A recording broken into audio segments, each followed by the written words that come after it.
Bueno, la cumbre es un escaparate de lo que son las microfinanzas a nivel global, a nivel mundial. Hay muchísima diversidad de instituciones, de visiones, de maneras de enfocar las microfinanzas y no todas son coincidentes.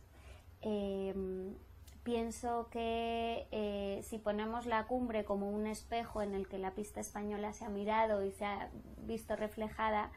se pone de manifiesto cómo en el objetivo que tienen las instituciones que trabajan en microfinanzas en España hay verdaderamente un espíritu de que las microfinanzas sirvan como una herramienta en la lucha contra la pobreza y que sirvan como un instrumento de desarrollo, de inclusión, de equidad, algo que en el ámbito global de las microfinanzas a veces se difumina por la diversidad de actores y diversidad de intereses que hay entre las instituciones que participan en este sector tan amplio, ¿no? Por lo menos lo que sí nos permitió fue poner en común con otras entidades nuestra visión. Nuestra visión del microcrédito, por lo menos por la experiencia que hemos tenido en Habitáfrica, en Fundación Habitáfrica, es la de que hemos trabajado en muchos países, bien es cierto, centrados en África, en el ámbito del Magreb, del África Occidental, de Senegal, Marruecos, Mauritania, del África Austral, Mozambique, de Angola, donde hemos percibido una realidad que es diferente a la que posiblemente han vivido los países que mayor desarrollo han tenido en el ámbito microfinanciero. Y no digo que todos los países nuestros han tenido el mismo desarrollo. Pero es el hecho de que nosotros hemos colaborado como ONGs en las fases iniciales de constitución de entidades microfinancieras, en la constitución de la base de la cooperación o de la relación entre la cooperación y microcrédito.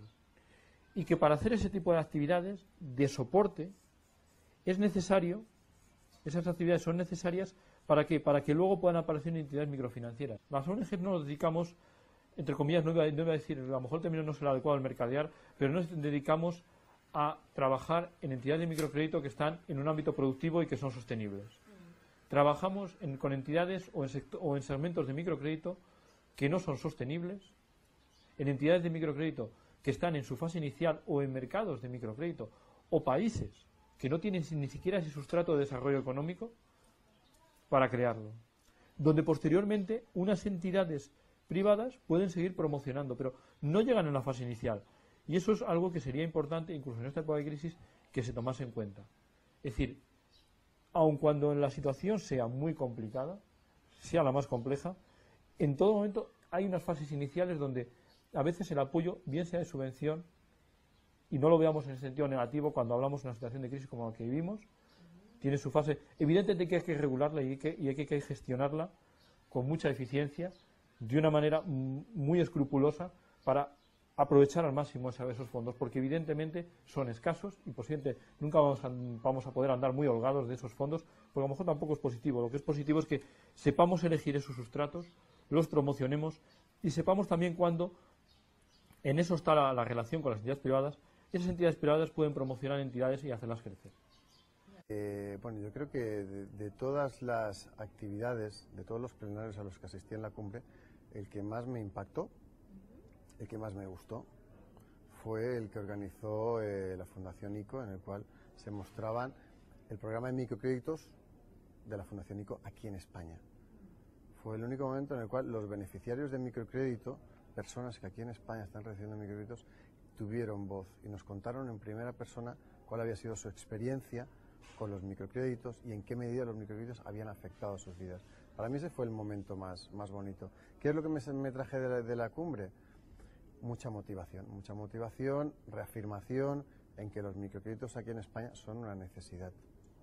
El crédito debería incorporarse en un círculo virtuoso de superación de la pobreza y no así quedar más bien en aquel círculo vicioso que reproduce la pobreza, es decir, donde uno adquiere un crédito que no está bien orientado, no está bien asesorado y más bien uno se convierte como en un deudor permanente de la entidad financiera. De esa manera, más bien el crédito es pernicioso y es ahí donde está una de las lecciones aprendidas en el aspecto negativo, donde más bien esa actitud del crédito genera una reacción donde los beneficiarios se oponen al reparo. Otro aspecto muy importante en las lecciones aprendidas es también el mensaje muy claro a la población, es decir, indicarle de que un crédito es reembolsable y que su no pago tiene consecuencias. El crédito debe diferenciarse muy claramente de lo que son aquellos otros fondos perdidos que denominamos o de donación y que esos tienen un otro tipo de destino. Pues pienso que la pista española, bueno, es la primera ocasión que se organiza una pista específica en la que se habla de la perspectiva de las microfinanzas desde el país que es anfitrión de la cumbre. La cumbre es un evento que se replica en diferentes zonas del mundo y siempre había tenido una visión muy global de lo que sucede en las microfinanzas. Y pienso que ha sido un gran aporte de la cooperación española y del trabajo que hemos hecho también las organizaciones de la sociedad civil para que exista un espacio en el que se habla de la experiencia específica y la visión de las microfinanzas de las organizaciones del país anfitrión.